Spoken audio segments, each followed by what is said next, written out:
Okay, here we go. We are live. 4 key strategies to winning with paid ads. We are from Elevated E-commerce, a boutique ad agency. I am Danielle Fewings. I'm the owner of Elevated E-commerce, and a little bit about me. I am dog mom to little Crackers. He's sleeping, but he wishes everyone a good day. I am Topo Chico obsessed. You will hear me talk about this throughout the presentation. I am the Foo Fighters' biggest fan, and I used to own an e-commerce store. And we'll talk a little bit about how that journey brought us to having the ad agency and how that helps give me a little bit of direct insight into why these strategies are so powerful to successful paid ads. So we're going to talk about 4 key strategies that really help your ads just perform better. That's what everybody wants. Number 1, ad creative that draws people in. Number 2, diverse product images that convert. Robust and keyword-rich product descriptions, and a thriving Facebook page. Okay. Number 1, you have to feed the AI. The algorithm on Facebook is, let me minimize that. There we go. The algorithm on Facebook needs to be fed. You cannot just expect to have it work without you feeding it. So we need to make sure that you are doing those things. What we always say, Mark Zuckerberg is hungry. He wants to eat as much as possible. And what that's going to do in return is that's going to help Facebook educate itself about who you are as a business and what's going to help your ads perform better. And overall, really, who wants to shop with you? If you are not telling Facebook those things, it's not really going to know how to make your ads perform, and it's going to spend money trying to learn who is the type of person that wants to shop with you. So you want to make sure you are feeding it to save money. Oops. Okay, let's dive into ad creative. Number 1, video, video, video. Video creative performs the best overall. And this is because we are all used to looking at videos on our phone. We want to make sure all your videos are about a minute or less, which can be tough for some people. I know some of you love to chat, but we want to make sure we're reeling that into a minute or less videos. We also, if you don't want to do video, we are okay with lifestyle imagery, and I'll show you some examples of all of these. And we want your creative for ads to look as organic as possible, but still polished, you know? So let's take a look at some examples. Video, video, video. So we have a couple that we want to show you. Here's the first one. Hopefully this works. All right, girls, our best-selling corded sweatshirt is back in all the perfect colors for spring. We have 7 color options. We've got 3 neutrals, 4 vibrants. These are so good. They run a little oversized. I'm wearing a size small. It 100% covers my booty. I am 5'3" for reference, typically a size small in all of my clothes. This one is super soft, very comfy, easy to throw on. You could easily pair this with a pair of leggings. You can do biker shorts like I have here. You could also do like a cute denim and do like a little half tuck with it. These are great transition pieces from now until those cool summer nights. You will totally catch me out at nighttime in the summer wearing one of these because they are just so dang comfy. Like I said, true to size, if not relaxed fit. I am wearing the size small, 5'3", great length, covers my booty, could easily do this with leggings or denim. So this is our traditional style video that we love. This is what we call a fit video, and she has given us sizing information, styling information, why you're gonna love it, places you can wear it. We love this style video, and it converts very well. Let me show you a 180.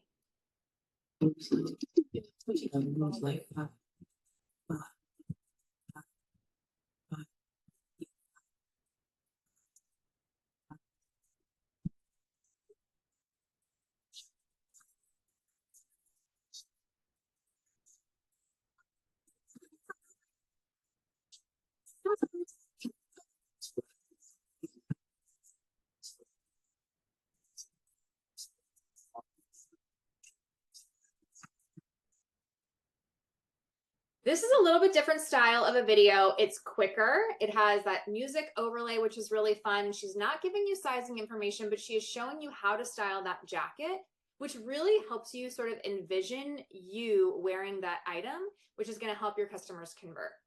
Let's take a look at some lifestyle imagery. All right, girls, our best selling corded sweat. There we go. Lifestyle imagery. So what we love about this is it is really inexpensive for you to do. I always say people overspend and overthink on pictures. You can do a lot of these in your backyard, in your warehouses. You could do this out in the street with an iPhone or Android. So let's take a look at this first one. I believe this is probably in her backyard. Super cute. We can see the blazer. We can see how she styled it. It's a gorgeous picture. It's nice and well lit, and literally using an iPhone in the backyard. We are big fans of mirror selfies, and although this is definitely a studio that she's created in her warehouse, you can see it's just not a plain wall. She's really glammed it up a little bit and has a chair, a plant. It's giving you some dimension, kind of looks like maybe the corner of in your house. And so again, you can really get a sense that you are friends with her and you can relate to her. And that's really the kind of vibe we're trying to create, is we want it to look accessible. This last one is one that I would say we had been working with her on sort of changing this look. Originally, she had this plain pink background with no plant and no chair, and we encouraged her to drop that to drop the plant in and the chair, just again, to create some dimension, make sure it's not so plain. And the reason for this is when you are scrolling Facebook, if you see something with a plain background, you are likely going to think it's an ad, and you're probably right, because nobody is posting pictures, selfies that they take before they go out with their friends with a plain background. So we want to get away from the plain background and shift more into these types of images, because it's just going to look, again, really relatable. It's going to look as organic as possible, but again, very polished. So this is one that we asked them to modify. They had originally sent us this picture. Again, this is a plain background. It's hard to really envision the shoes. It's hard to get an idea of what they fully look like. And we said, hey, can you switch this up a little bit? And they sent us this instead. And we love this. You can see it's still polished. It has that white background, but there's still some dimension. It's a cute, fun, engaging picture. Your eyes are drawn into the sparkle on the shoe. We've got that plant in the background. This one is going to sell those shoes. The one on the left is not. Let's talk about the product images on your actual website. So once they've clicked on your ad, you still have to do the work of selling them on your website. And that product page is so powerful. Product images, number one rule should be no stock images. No stock images. I'm just going to say it louder for the people in the back. No stock images. This means if you did not take the picture yourself, it should not go on your website. Let me repeat. If you did not take the picture yourself, it should not be on your website. I know the vendors provide amazing pictures. Sometimes you're using a drop shipper and they do such an incredible job providing images for you to use. However, those are all still stock images. We want to make sure we're getting away from that. Number one, they don't convert. Number two, it is not your personality and face in the brand. You are a small business and you want to make sure you lead with that. And if you're using a stock image, you are not the only person selling that item. That is the same image that other people have access to. And you really want to make sure you're differentiating yourself by not using those stock images. Same thing, we want to minimize plain backgrounds. And you want to make sure you're showing off all different angles of the product in the product page. Let's take a look. So no stock images. This is a pair of shoes. I want to show you the first picture on the left is the stock image. It's not terrible. It does show you what the shoe looks like and you can see the detail. However, it's really hard to envision that shoe on your foot in that image. And so what our retailer has done in the middle is she has shown top down what it looks like, given you some dimension with the rug in the background, and she's holding it up close so you can see the full detail of the shoe. This style for shoes is always a slam dunk for your product images. On the third, now you're getting another representation of the shoe, but you can kind of envision yourself wearing these and what it's going to look like when you style them. Even though we can't see a full outfit, we can see, okay, this is how it's going to look with jeans. I can kind of envision myself wearing those, and it really is going to help you sell these better to your customers. Ditch the plain backgrounds. So this is one of our clients, so amazing.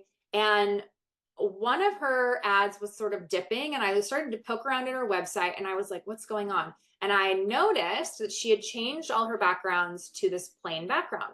And I was like, can we modify that, please? So she had mentioned that TikTok requires the plain backgrounds, which is fine. I said, we need to add a little bit of dimension. So this is the same retailer. She had switched it up. Again, it's still plain and polished, but we're getting that dimension with the rug. You've got a little bit of a chair here, pop of color, and then that plant. We love a plant in the background. It just gives you, again, pop of color and dimension. Okay, different angles. So this is something people definitely forget about. We are not just buying the front of an item. So you want to make sure, even if you think it is intuitive, to show the back. So this is a pair of jeans. We can see the front, we see the side, and we see the back. We want to know, what does the detail on the back look like? And again, even if it's intuitive, like if it's a sweatshirt or something, we want to make sure you're just showing that. It takes no extra time to show those other angles. And whoops. Uh-oh. One thing I meant to point out here is that you can see it is still plain-ish, but we've got that dimension and that character in the picture of the textured wall. This is something I think is just right outside in their warehouse, so they're not overthinking it. I think they do use a professional camera, but you can definitely do the same exact thing with an iPhone or Android. I always forget to say that. Okay, let's talk about your product descriptions. If I could scream how important product descriptions are from a rooftop, I absolutely would. Product descriptions are the most important part of owning an online e-commerce store. However, it's the most overlooked. The conversations we have with retailers every single day include how to better their product descriptions. The reason they are so important is because you need to, number one, instill confidence in your customer so they can, oh my goodness, so they can feel confident making that purchase. So you need to sell the product in your product descriptions. And if you have a brick and mortar or you do a lot of online live selling, you probably are doing that while live or in person with the customer, but you want to make sure your product description is doing that on the website because you don't have that ability to physically speak to them about the product if they're shopping online. Your product descriptions need to be rich with keywords, use casual, simple language. We want them to really sell the benefits, not the features. You want to make sure you're marking the features, so pockets, workable buttons, and what the fabric content is, but you really want to sell the product, and you're going to do that by selling the benefits versus focusing on just the features. So what I mean by that is you don't want to just say, this is a sweatshirt, it runs true to size, it's 98% cotton, and that's it. That doesn't sell the product to me. So you also want to talk about what life is like with your product. And we're going to give you an example. So how you can really structure your product descriptions, you're going to talk about who is this for, and that's where you're going to focus and hone in on your ideal client. What is this product? That's where those features are going to come in. When would someone need this product? Where would someone use this? Why is this better than the competition? And how does this work? So I'm going to give you an example of a pen. And you might be thinking, Danielle, how in the world are we going to write a description for a pen? Everyone has used a pen. Everyone knows how a pen works. Everyone knows the details on the pen. But I'm going to show you, if we can write a product description for a pen, you can write a product description for a sweatshirt. So who is this for? Our ideal client is a work from home girly, okay? Calling all work from home girlies, is there anything sexier than a good pen? You know exactly what I mean. We are doing that call out to our ideal customer. We are relating to her. If she is probably what, in her mid 30s, everyone knows a good pen. When they see a good pen, everyone says, oh my God, that's a good pen. We're calling out and creating that connection with her. What is this? You might be thinking, again, a pen is a pen. But this is where you're going to add those features. She writes in jet black ink and comes in a pack of 2. When would someone need this? Again, you might be thinking, this is obvious, it's a pen. If there's an MVP award for best note taking during Zoom calls, you and the Fever Dream pen are going to be bringing home gold. Again, you're just giving them a little bit of a description when they can use it. Can they use it outside of Zoom calls? Absolutely. But you're helping her envision life with this product. Where would someone use this? Use one for your home office and the other for those dreaded once a week back in the office days. Again, okay, maybe she works from home every single day, but you're still, again, painting that picture for her. Why is this better than the competition? I'm going to give you a bonus trick. What you are going to do for your products is you're going to go to Amazon. You're going to search for something similar or adjacent to the product, and you are going to go read the negative reviews. What I have discovered is that there are a lot of people who are leaving reviews for bad pens on Amazon. So I went to Amazon, looked up the pens. I think I looked up like a 2-pack of Bic pens. And here's what they said. Worked for about 5 uses, then the ink dried up. I think a lot of things that they said as well were that it leaked, the pen would leak. So here is what I came up with for why this is better than the competition. Not only does she glide across the page, but she won't dry up and is guaranteed to never ever leak ink all over you. How does it work? Again, you might be thinking a pen's pretty intuitive. Just click, grip, and you're on your way to note-taking heaven. Bonus trick. This is going to change your life. You are going to train and use ChatGPT, because while this was a fun product description to write for a pen, it did take me about 20 minutes to come up with all of that. And it could be mind-numbing to try and do this for all the things in your online store. So what you're going to do is use ChatGPT to write these product descriptions for you. I would recommend writing one amazing product description for every single product category you have. Dresses, skirts, shirts, denim, shoes. And you are going to say to ChatGPT, I'm going to train you how to write product descriptions. You're going to give it the format and you're going to say, here's an example, and you're going to insert the example you've created for the pair of jeans. Here's another example, pair of shoes. Here's another example, the top. Another example, sweaters.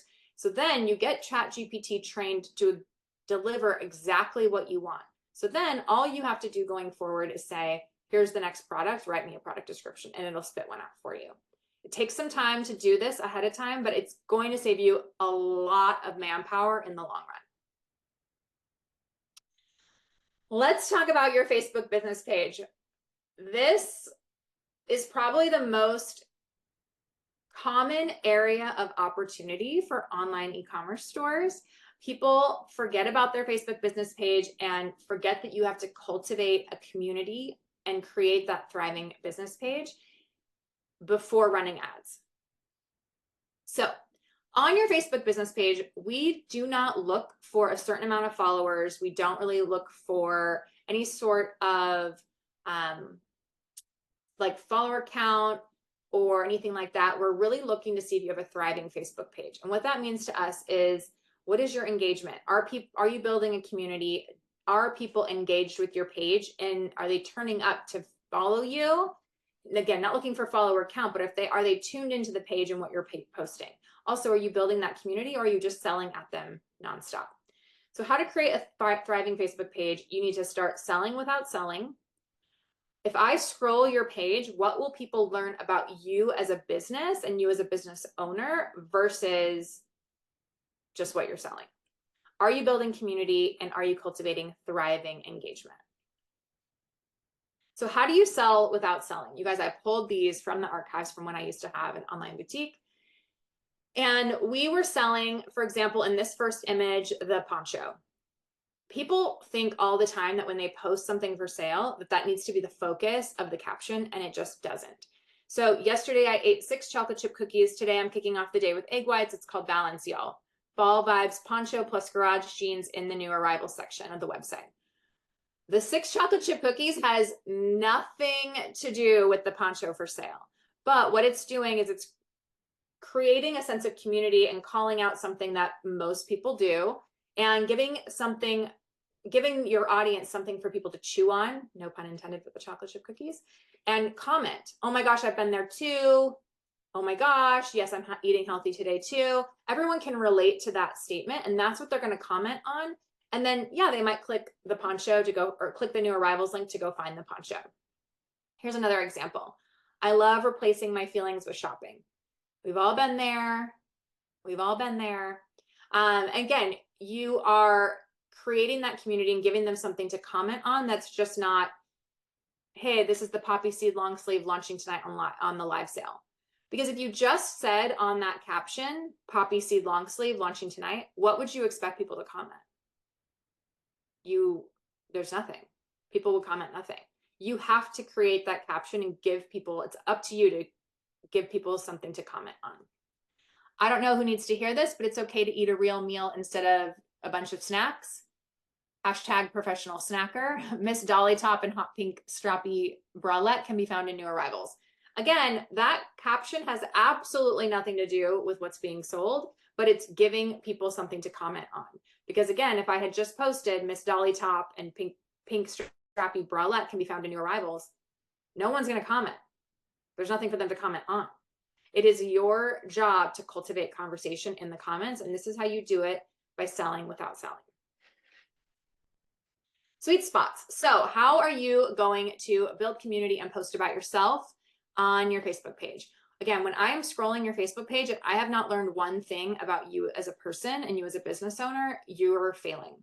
And so what we do is we recommend you pick 5 topics about your life that you can share regularly.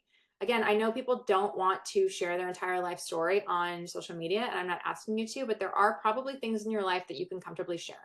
We already know I have a dog named Crackers. He would be the star of the show. Let me tell you, he is always the star of the show. I can post about him every single day because he's being cute 24/7. Topo Chico.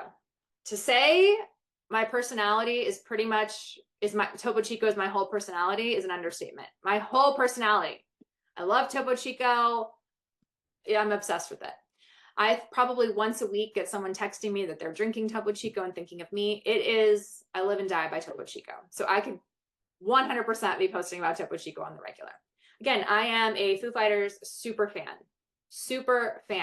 So I can constantly be integrating that into my posting, talking about Dave Grohl, Foo Fighters, etc. Makeup and skincare is something I enjoy, and also working out.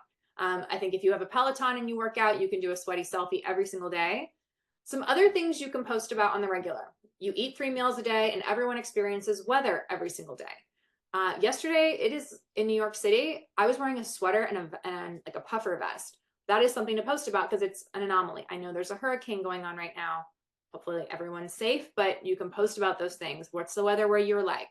Sprinkle that in when you're struggling for things to come up with. Trending topics. I don't care if you like Taylor Swift or not. You post about Taylor Swift, you're going to get comments. Post about Beyonce, you're going to get comments. Keep it neutral, obviously. And Facebook will recognize when you're posting about trending topics. Facebook wants people to stay engaged on their platform. And it's going to recognize if you type in, oh my gosh, did you see Taylor Swift canceled her 3 shows in Vienna? We're praying for her. Hopefully everyone's safe, whatever. People will recognize that. And everyone has a thought and opinion about Taylor Swift. That is all trending topics you can post about. I think I got 3 text messages this morning about Love is Blind UK in the UK. Obviously that's trending. I think we can post about that if you're a Love is Blind fan. There's always things happening on Netflix. Gypsy Rose is trending. She's safe controversial. Again, I'm giving you all these topics that you can post about that are trending topics, in addition to the 5 sweet spots you're going to pick about your life. Some Facebook page pro tips, questions we get all the time. You cannot outsource organic engagement. If Crackers is being cute, I'm going to take the picture and post it. What I'm not going to do is take the picture, send it to my social media team, and schedule it out. If the dog is being cute, just post it. How often should you post? This is probably the #1 question I get. And I don't like to answer it, but I'm going to answer it because people need that frame of reference. You should be posting 2 to 3 times a day on your Facebook page minimum. And most of those, I should say, at least a third of those should be a post that has nothing to do with selling. You can post, you don't want to just be selling at people constantly. Post 2 to 3 times a day on your Facebook page, minimum. Post on the feed. And you should be not just selling at people. Your Facebook page feed is for growth, right? You are going to nurture your audience in your stories. How is this also going to be different from what you're doing on Instagram? Instagram, you can continue with your once a day posting on your feed. Do not auto share those over to Facebook. You can post them separately. And then your stories, you can cross over. I'm okay with that. But your page feed is for growth. If you're just posting on your stories, no one outside of your existing audience is going to see it. So you want to make sure that you're using that page feed. You can post memes, and again, everything we've already discussed, and those all are going to help build that community. And then you're going to nurture that community on stories. Yes, this all takes time and you have to create that habit, but you own a business, it's up to you. So again, our 4 key strategies, you are going to work on having ad creative that draws people in. You are going to have diverse product images that convert, robust and keyword rich product descriptions. Again, if we can create a product description for a pen, you can do it for anything in your boutique, and you need a thriving Facebook page. And here's a cute little Mark Zuckerberg that I had AI make for me. Let's talk about what success looks like. So here's a couple look backs for some of our clients when these clients all do those things we've discussed very, very well. So this client spent just over $28,000, generated $68,000 in revenue. That's a 3x return on ad spend, which means for every dollar she spent on ads, she got $3 back. 725 purchases, average order value of $94. Pretty good. I would take $68,000. Another one of our clients last 7 days spent just over $5,000, generated $34,000. That's a 6x return on ad spend. So every dollar she spent on ads, she got just over 6 back. Pretty good deal. And total purchases 363, average order value also $94. Not bad. Thank you so much. Everyone have a great day.